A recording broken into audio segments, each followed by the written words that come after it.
Bonjour, voilà, nous sommes le jeudi 9 juillet, il est 13h15 et j'ai décidé de vous enregistrer ma 6e capsule sur le jeûne intermittent. En fait, la raison pour laquelle j'ajoute cette capsule en dernière minute, c'est que j'ai eu un retour incroyable sur la petite annonce que j'ai faite sur ma page Facebook concernant les échecs, ceux parmi vous qui voudraient se lancer dans le jeûne intermittent et qui n'y arrivent pas. Alors, ne vous inquiétez pas trop, j'essaie de remettre mon chien dans la bonne direction. Allez, par là. Non, pas par là. Et donc, il y en a qui n'y arrivent pas, qui ont des difficultés, ou il y en a qui ont peur de se lancer dans le jeûne intermittent. C'est ceux-là que je voudrais bien aider aujourd'hui. Et donc, je voudrais bien identifier avec vous, là maintenant, si mon chien Goliath accepte. Allez, va par là, non, une pipe, par là, non. Si vous n'y arrivez pas, il y a des raisons, parce que moi je crois que toute personne en état de santé normal, donc n'oubliez pas, on ne se préoccupe pas ici des gens qui ont des pathologies complexes, etc. Certainement pas diabète de type 1, où il faut beaucoup médicaliser. Éventuellement, type 2 et résistance à l'insuline, ça peut convenir, mais ce n'est pas à ces gens-là que je m'adresse aujourd'hui. Aujourd'hui, je m'adresse à tout un chacun, okay, grand public. Et donc, je me dis que vous voulez vous lancer dans le jeûne intermittent parce que vous en avez entendu du bien. Il y a quand même 6 heures de mes vidéos qui vont dans ce sens-là. Vous les avez peut-être écoutées, elles sont très écoutées, je suis assez agréablement surpris. Et soit vous avez des craintes, des doutes, vous doutez de vous-même, soit vous avez essayé et ça n'a pas fonctionné. Bon, alors on peut peut-être commencer par les échecs. Alors les échecs, j'ai déjà parlé brièvement j'ai bien expliqué dans une autre vidéo le problème des maux de tête. Ça, écoutez, il faut insister, il faut boire beaucoup d'eau, peut-être du thé vert ou quelque chose comme ça, sans sucre, sans lait évidemment. Bon, dans le thé vert déjà on ne devrait pas mettre de lait, donc c'est réglé. Et certainement sans sucre, sans édulcorant, bien entendu. Mais boisson chaude si vous voulez, ou de l'eau, simplement de l'eau, parce que ça vous aidera à éliminer les toxines. Les maux de tête viennent des toxines qui sont libérées par les adipocytes, les cellules grasses, qui fondent parce que vous brûlez la graisse pour vous apporter de l'énergie. Et donc ça, c'est un effet secondaire presque positif, presque agréable à subir, si j'ose dire, parce que ça veut dire que vous êtes en train de brûler du gras, et typiquement autour du ventre. Donc c'est quand même un début. Bon. Alors, un échec typique, c'est dû aux fringales. Alors, les fringales, bon, elles peuvent être très passagères, il faut quand même un petit peu résister. Donc, je vous donne 10 minutes pour... faut un peu mordre sur sa chic. 10 minutes. Mais si ça ne passe pas, ou si ça s'aggrave, que vous commencez à être un peu en hypoglycémie, comme on dit, pour ceux qui connaissent le terme, un peu au bord de tomber dans les pommes, pour prendre un vocabulaire vraiment grand public. En anglais, on dit faint, F-A-I-N-T, ça dit bien ce que ça veut dire. Bon, il faut connaître l'anglais, vous me direz, bon d'accord. Et toutes ces situations-là, bon, si elles persistent, il faut quand même en tenir compte et peut-être que vous allez trop vite. Parce que la première erreur, la grande erreur classique, c'est de vouloir aller trop vite. On est enthousiaste, on est en vacances, on veut perdre du poids, on veut paraître beau, on veut faire des miracles en peu de temps alors qu'on a fait des erreurs alimentaires pendant des années, si pas des décennies. Bon, faut être raisonnable. Je répète au fil de 5 précédentes capsules vidéo, que je vous rappelle, vous pouvez trouver sur ma chaîne YouTube. Vous devriez passer peut-être d'heure en heure. À chaque fois, ajoutez une heure de jeûne et restreindre votre fenêtre alimentaire de cette heure-là. Hein, et donc passer de 12-12 à 13-11, puis 14-10, puis 15-9. Le Graal étant 16-8. Mais alors, vous êtes trop nombreux, vous foncez sur le 16-8, et puis alors après 3-4 jours, ça va pas. Mais oui, mais ça c'est trop, c'est exagéré. Okay, prenez votre temps, ça peut prendre des semaines, ça peut prendre des mois. Ce n'est pas par la précipitation qu'on va arriver à un résultat. Écoutez votre organisme. Une fois que la faim qui commence à vous tenailler quand vous allongez votre plage de jeûne s'apaise, eh bien vous rajoutez une heure, voire une demi-heure si vous voulez. Okay, donc ça c'est la méthode à suivre pour ne pas brusquer l'organisme. L'organisme n'aime pas les chocs, okay, il n'aime pas les changements brutaux. Et donc ça devrait déjà pas mal soulager atténuer les fringales et les sensations de faim et vraiment les malaises. Maintenant, si vous butez vraiment sur ce genre de problème, et puis j'entends aussi dire des gens qui disent « Ah, c'est impossible pour moi de ne pas manger tôt le matin. » Bon, ça n'existe pas. Okay, c'est impossible. Non, ce n'est pas impossible. Ça veut dire qu'il y a un problème et il faut identifier ce problème. Donc, si vraiment vous avez de grosses difficultés de cet ordre-là, ce que je vous propose, c'est de demander à votre médecin traitant ou de regarder dans vos analyses sanguines qui pourraient déjà exister quel est votre taux d'hémoglobine glycosylée. L'hémoglobine glycosylée, vous trouverez ça dans les résultats sous le sigle HbA1c. HbA1c. Je crois que parfois certains labos indiquent l'hémoglobine glycosylée. Donc ça vous reflète la moyenne du taux de sucre sur les 3 derniers mois, 2 à 3 mois. Okay, et donc, moi j'utilise toujours les anciennes unités, je ne pourrais pas me faire aux nouvelles, mais tous les labos donnent les anciennes unités toujours. Et donc les objectifs sont les suivants. 5,8%, c'est le seuil pour le prédiabète. Il y en a beaucoup qui y sont sans trop le savoir. Donc c'est vraiment une valeur biologique essentielle à connaître et beaucoup de médecins ne le dosent pas malheureusement. Le 6.5 indique un diabète de type 2. Type 1 aussi, mais bon, ça on est dans un autre monde là. Donc 5.8 c'est mauvais. Honnêtement 5.6 c'est pas fameux du tout. Et alors après, il faut regarder un peu votre âge. Et moi, j'utilise la décennie. Donc, si vous êtes dans la quarantaine, ça devrait être moins de 5,4. Donc voilà, 5,3, 5,2, ce serait bien pour quelqu'un de 40 ans. Plus jeune, mais vous enlevez un dixième. Plus âgé, vous ajoutez un dixième. Okay, donc ça, c'est l'hémoglobine glycosylée. Si votre hémoglobine glycosylée, c'est pas facile à dire, hémoglobine glycosylée est trop haute, alors là, ça veut dire quoi? Ça veut dire que vous avez une glycémie très fluctuante et que vous devez absolument stabiliser votre glycémie. Et ça peut expliquer que vous avez des problèmes pour gérer votre jeûne intermittent.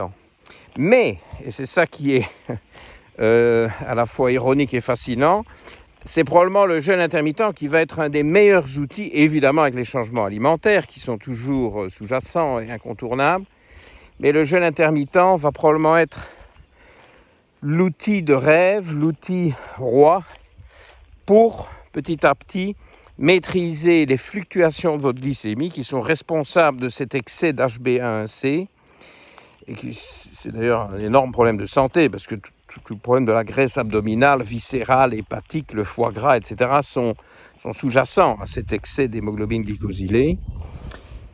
Et donc, pour réduire cette HbA1c, le jeûne intermittent est vraiment la méthode de choix. C'est aussi une excellente prévention de la neurodégénération, de toutes les maladies neurodégénératives, Alzheimer en tête, mais il y en a d'autres, parce que si votre HbA1c est trop haute, il y a un phénomène j'aime bien d'appeler, ce n'est pas très glamour, mais ce que j'appelle la caramélisation du cerveau, ou la transformation du cerveau en barbe à papa, si vous préférez. Et donc, tout ça est lié à un excès d'HbA1c. Donc, réduire l'HbA1c est un objectif de santé absolument majeur. Mais le jeûne intermittent est un outil phénoménal pour y arriver. C'est pour ça que je vous bassine avec ce jeûne intermittent. Vous savez, on est sur du lourd, là. Hein. Et ici, cette capsule, je ne vous parle pas autant que d'habitude des bénéfices du jeûne intermittent sur la santé intermittale, du jeûne intermittent sur la santé intestinale, excusez-moi.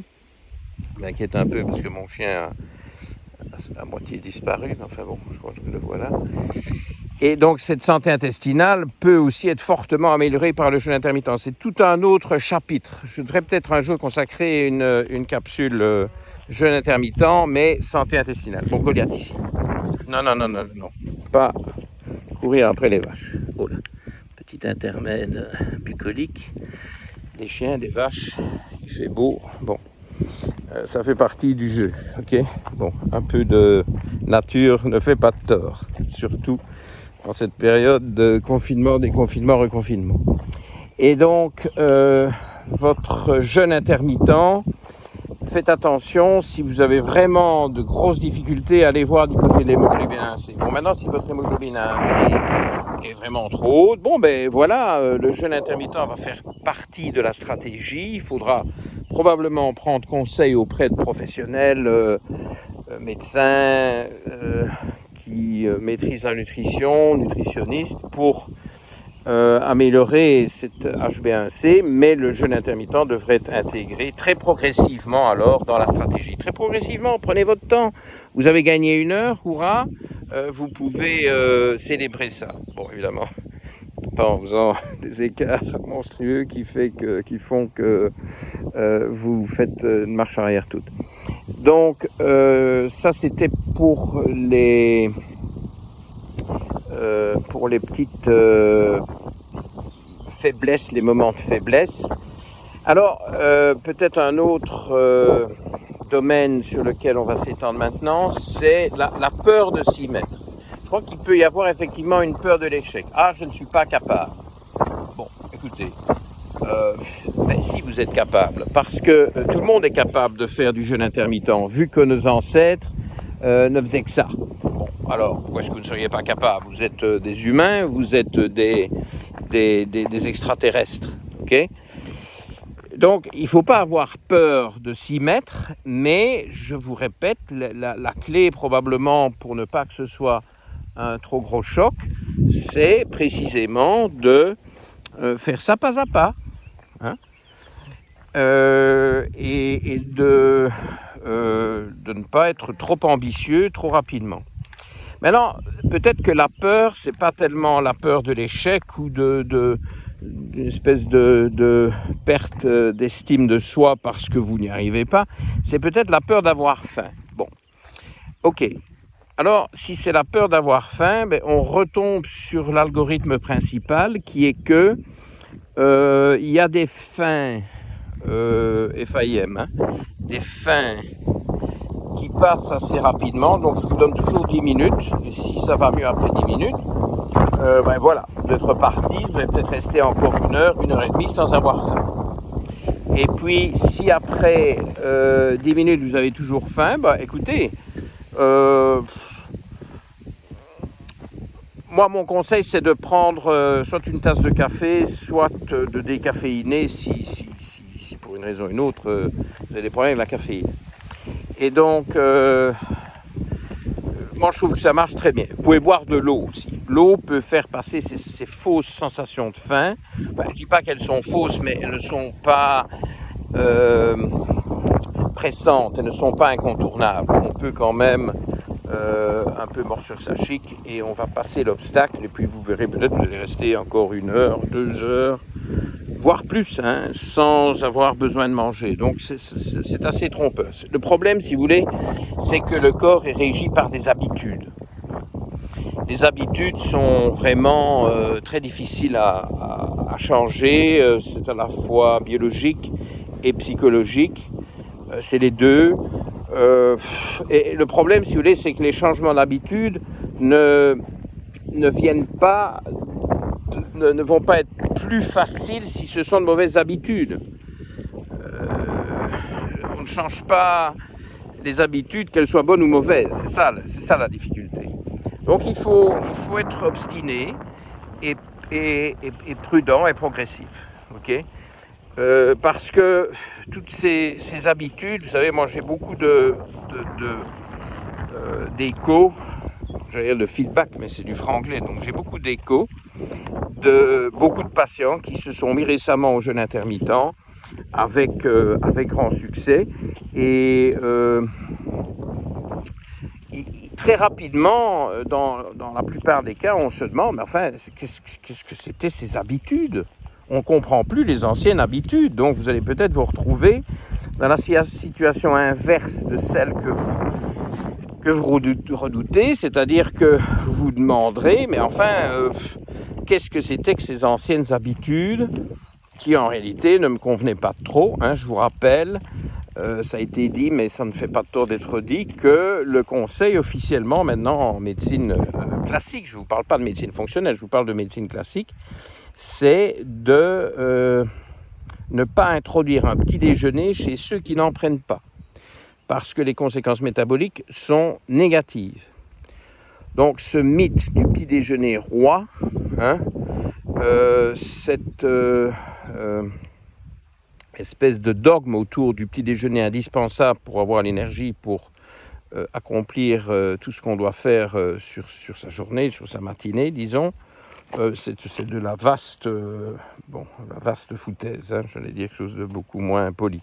Ok, donc ça vous oubliez tout de suite. Donc n'ayez pas peur de ces changements.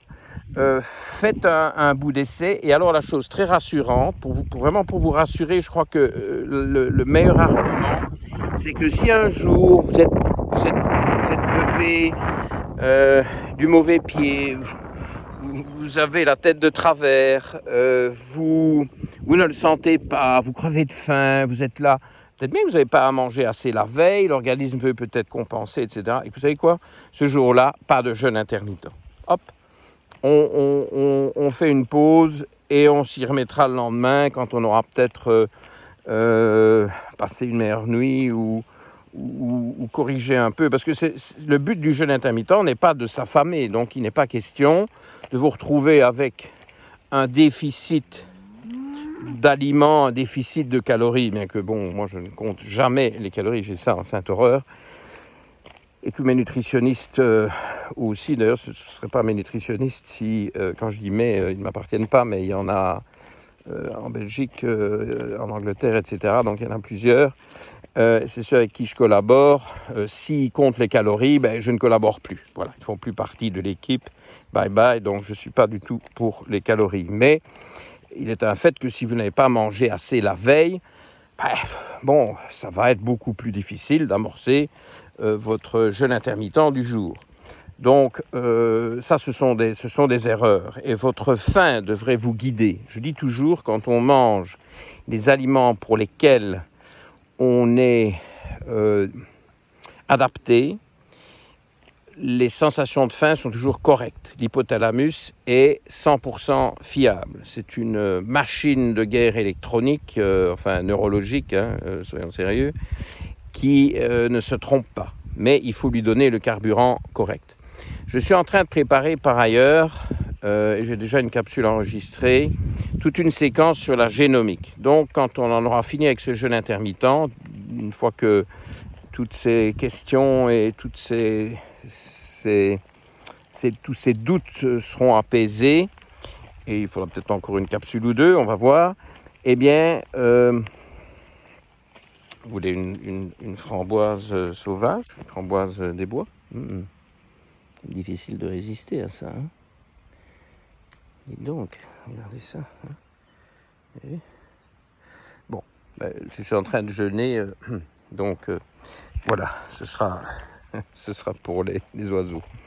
Et donc, ce prochain projet, si vous voulez, de capsules, une série de capsules sur la génomique, avec évidemment un polymorphisme, donc un test génomique. Je vous expliquerai tout ça dans la capsule d'introduction. Va jouer un grand rôle parce que permettra de déterminer quel est le carburant idéal. C'est pour ça que je ne veux pas répondre à des questions qui auraient trait à ce qu'il faut manger dans le jeûne intermittent. Pour le moment, on est dans la chronologie et on est vague quant à ce qu'il faut manger. Parce que ce qu'il faut manger, ça va toujours être individuel. Je ne peux pas répondre à une question pour tout le monde. Les réponses vont être individualisées d'après des tests et je vous dirai lesquels.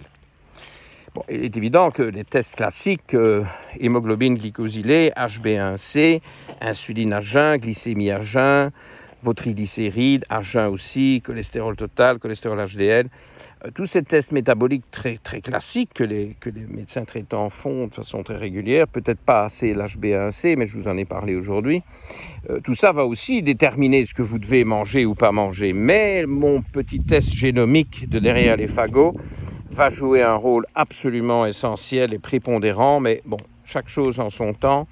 Je vous donne juste un petit avant-goût des aspects génomiques et mes patients sauront évidemment de quoi je parle, mais les autres, à qui ceci s'adresse quand même surtout, ne peut pas soigner tout le monde et donc j'essaye d'informer du grand public parce que je constate de gros déficits en information. Les gens sont perdus, ne savent pas quoi manger. Les gens me disent qu'ils entendent tout et son contraire. C'est vrai, je l'entends aussi. Et pourquoi est-ce qu'on entend tout et son contraire? Mais justement parce que les gens sont différents. Donc certains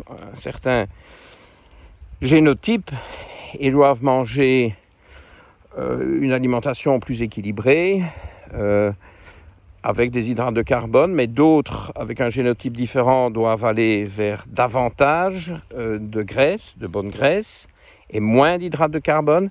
Et il y a encore un troisième génotype, où là, on doit s'approcher, je n'ai pas dit suivre à plein régime, mais s'approcher de ce qu'on appelle la diète cétonique. Mais c'est un très petit groupe, ça ne concerne que 7% de la population, et c'est quand même assez spécifique. On y viendra en temps voulu. Okay, donc, arrêtons ça pour aujourd'hui. Mais un échec de vos tentatives de jeûne intermittent peut venir du fait que vous ne mangez pas assez dans votre enthousiasme pour aller dans la bonne direction. On n'est pas du tout dans la privation de calories et dans la restriction alimentaire. Vous savez certainement, si vous avez écouté les autres capsules, que j'ai une sainte horreur des régimes hypocaloriques. Très légèrement hypocaloriques, je n'ai pas un problème majeur avec ça. Je vois les gens, ils sont peut-être à 1600 calories, 1800 calories. Bon, ok, on peut jouer tirer sur différentes ficelles. Mais le 800 calories, alors là, ça, si vous voulez me rendre enragé, venez me dire, vous avez fait du régime 800 calories. C'est le yo-yo garanti. Et ça marche un temps, et puis ça donne un crash abominable. Et puis après, on compense, on surcompense, et on mange beaucoup plus. Donc, et on reprend beaucoup plus de poids que ce qu'on a perdu. Oubliez ça tout de suite. OK ? Peut-être une dernière remarque. Je me rends compte que je ne vous ai pas donné ma recette magique pour faire baisser l'hémoglobine A1C. Bon, il y en a une qui n'est pas magique du tout de recette, c'est évidemment de manger moins de sucre. Bon, ça, il ne faut pas être savant pour le deviner. Mais ce qui marche très très bien pour améliorer, pour réduire l'hémoglobine A1C si elle est trop élevée, et donc favoriser tout ce cheminement vers le jeûne intermittent réussi, c'est le fait de ne jamais mettre de sucre, voire même d'hydrates de carbone, entre les repas ou au début des repas ou juste avant les repas, surtout pas évidemment concernant le premier repas. Et puis alors les snacks, les goûters, le petit carré de chocolat ou le petit biscuit avec sa tasse de thé ou de café, enfin tout ça c'est absolument banni. Et donc le sucre, je ne suis pas contre le sucre, j'en mange moi-même pas mal, je dois avouer, mais c'est en fin de repas. Okay ? Donc ça, je crois qu'il faudra en reparler. Il y a certainement de quoi faire de la capsule là-dessus. On va pas faire une capsulite, mais il y aura besoin d'approfondir ça.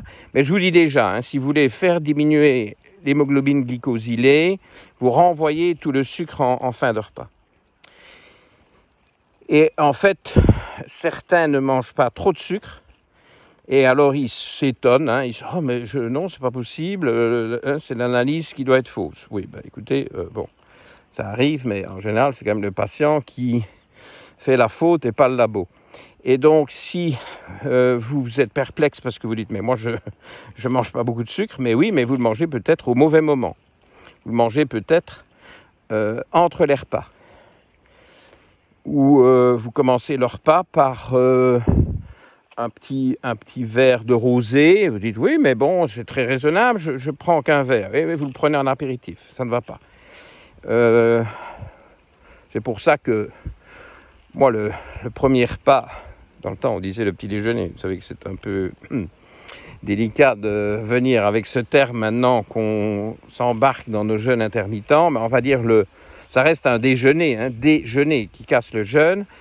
Commencez ça par un verre de jus d'orange frais, pressé, frais, maison. Oula, bon. Déjà, on ne presse pas les fruits parce qu'on en extrait le sucre, le fructose, et on perd les fibres qui ralentissent le sucre, et donc on transforme un sucre plus ou moins raisonnable qu'est un fruit pas trop sucré en un sucre rapide.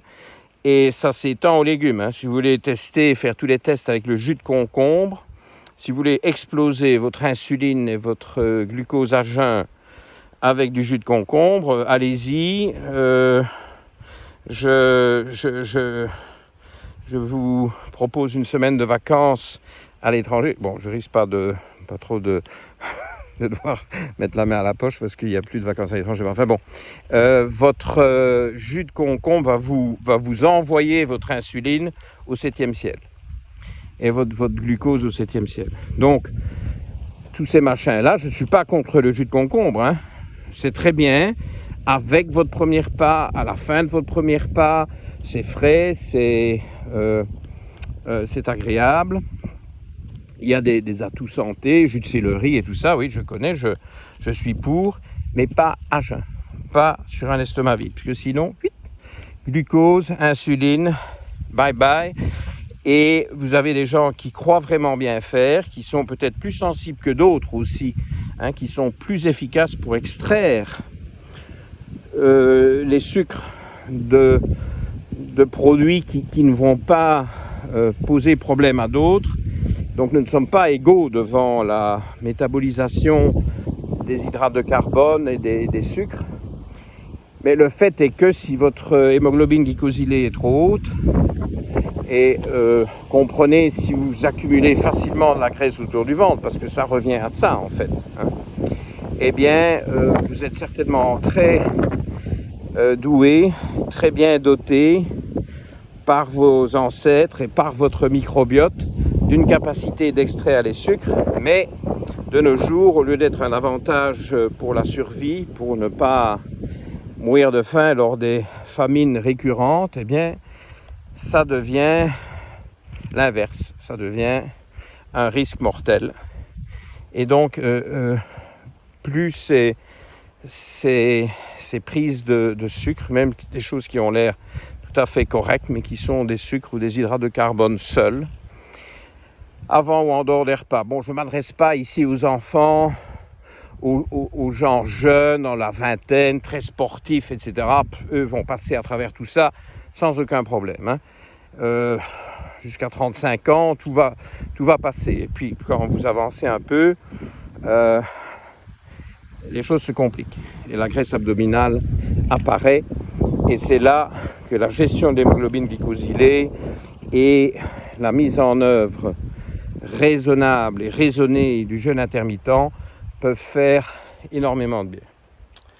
Voilà, c'était le message pour aujourd'hui. Une petite vue de Goliath qui est équipé de ces attelles, il est en pleine rééducation pour son genou blessé. Il fait d'énormes progrès, je suis très content de lui. On a encore été faire l'hydrothérapie hier et il a fait sa meilleure séance.